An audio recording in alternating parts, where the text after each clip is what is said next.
యోహాను సువార్త 19వ అధ్యాయము 26వ వచనము. యేసు తన తల్లియు తాను ప్రేమించిన శిష్యుడును దగ్గర నిలుచుట చూచి, అమ్మా ఇదిగో నీ కుమారుడు అని తన తల్లితో చెప్పెను. తర్వాత శిష్యుని చూచి, ఇదిగో నీ తల్లి అని చెప్పాను. దేవునికి స్తోత్రం కలుగును గాక. హల్లెలూయా, హల్లెలూయా. ఇది సమర్పణ, అంటే తన బాధ్యతను క్రీస్తు తెలియజేస్తున్నాడు. తాను చనిపోయే స్థితిలో ఉన్నప్పుడు క్రీస్తు తన తల్లి యొక్క బాధ్యతను తన శిష్యుడికి అప్పగిస్తూ ఉన్నాడు. ఇక్కడ మనం ఒక విషయాన్ని గమనించాలి. యేసుక్రీస్తు తర్వాత మరియా యోసేపులకి సంతానం కలగలేదా అని ప్రశ్న వేసుకుంటే వారికి సంతానం కలిగింది. కుమారులు ఉన్నారు, కుమార్తెలు కూడా ఉన్నారు. వారి ప్రస్తావన ఎక్కడ కూడా రాలేదు. యేసుక్రీస్తు ప్రభు నాకు తమ్ముళ్ళు ఉన్నారు, ప్లస్ నాకు ఆ చెల్లెళ్ళు ఉన్నారనే మాట ఎక్కడ చెప్పలేదు. మరియా యోసేపులు కూడా ఎక్కడ ప్రస్తావించలేదు. కాబట్టి మరి వారికి ఎందుకు అప్పగించట్లేదు తన బాధ్యత అంటే ఒక విషయాన్ని గుర్తుంచుకోవాలి. యేసుక్రీస్తు యొక్క తమ్ముళ్ళు లేదా సహోదరులు ఆయన బ్రతికున్నప్పుడు ఆయన యాక్సెప్ట్ చేయలేదు. ఎప్పుడైతే యేసుక్రీస్తు చనిపోయి సమాధి బద్దలు కొట్టుకొని లేచిన తర్వాత ఆయన కొరకు శిష్యులు చావడానికి కూడా సిద్ధపడ్డారు. చూడండి, అప్పుడు యాకోబు అనబడిన వ్యక్తి మార్పు చెంది సర్వమానవాళి కొరకు, అప్పుడు ఆయన నా అన్నా అని కాదు కానీ క్రీస్తును రక్షకుడు అంగీకరించి ఆ క్రీస్తు కొరకు సాక్షిగా బ్రతకడం నేర్చుకున్నాడు. ఆ తర్వాత సర్వ క్రైస్తవ సమాజానికి యాకోబు రాసిన పత్రిక అని ఒక పేరు పెట్టి ఒక పత్రిక రాశాడు. అక్కడ మన పాపము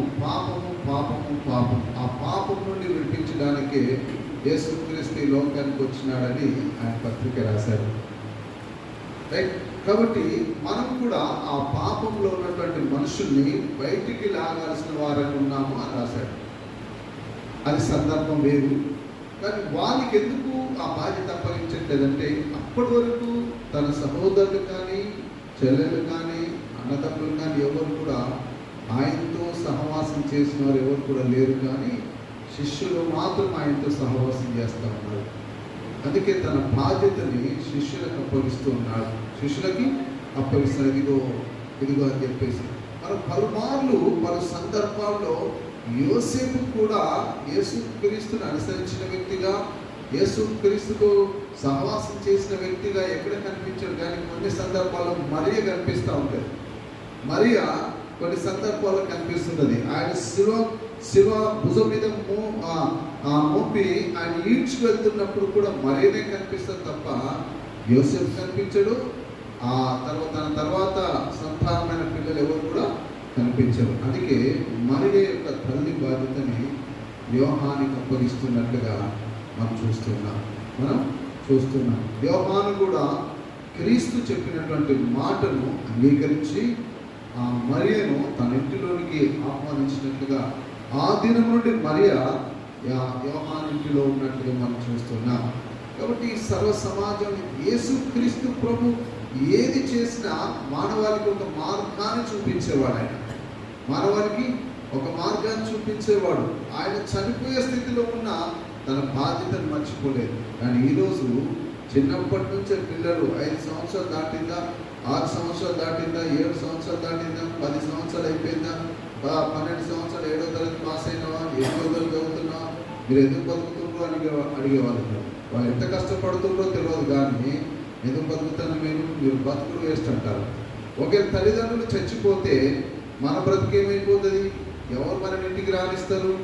ఎవరు మన బట్టలు ఉతుకుతారు? ఎవరు పొద్దులు లేవగానే తిండి రెడీ చేసి పెడతారు? ఒకవేళ మనం తినకపోతే బ్రతిలాడి ఎవరు పెడతారు? అయ్యో మన బట్టలకి మరకలేని అని చెప్పి సబ్బు పెట్టి రాసి రాసి రాసి రాసి ఆ మరకలను తీసేసి నా పిల్లలు మంచి శుభ్రమైన బట్టలు వేసుకోవాలని ఎవరు వేసి పెట్టేస్తారు? వారం మంచి పరమాణాలన్నీ పెడుతూ చికెన్ మటన్లు చేపలు నచ్చిన ఆహారం అంతా అడ్డు పెట్టారు. ఎవరు పెడతారు? అది గుర్తుపెట్టుకోవాలి. ఎదిగే పిల్లలు, తల్లిదండ్రులని దూషించే పిల్లలు, తల్లిదండ్రులని వాళ్ళ ప్రేమను గుర్తించలేని పిల్లలు ఒకసారి ఆలోచన చేయాలి. యేసుక్రీస్తే ఆయన దేవుని కుమారుడైన అయినప్పటికీ తన బాధ్యతను మర్చిపోవట్లేదు. నువ్వెంత నేనెంత. మన బాధ్యతను ఎప్పుడు కూడా మర్చిపోకూడదు. బాధ్యతను మనం ఎప్పుడు కూడా మర్చిపోకూడదు. మన బాధ్యతను మనం నిర్వర్తించాలి. మన తర్వాత మన పిల్లలు కూడా మన మార్గంలో నడుస్తారనే విషయాన్ని జ్ఞాపకం ఉంచుకోవాలి. మనం ఎట్లా నడుచుకున్నామో మన పిల్లలు కూడా అట్లే నడుచుకుంటారనే విషయాన్ని జ్ఞాపకం ఉంచుకోవాలి. కాబట్టి యేసుక్రీస్తు బాధ్యత కలిగిన వాడు, బాధ్యత కలిగినటువంటి వాడుగా మనం చూస్తూ ఉన్నాం.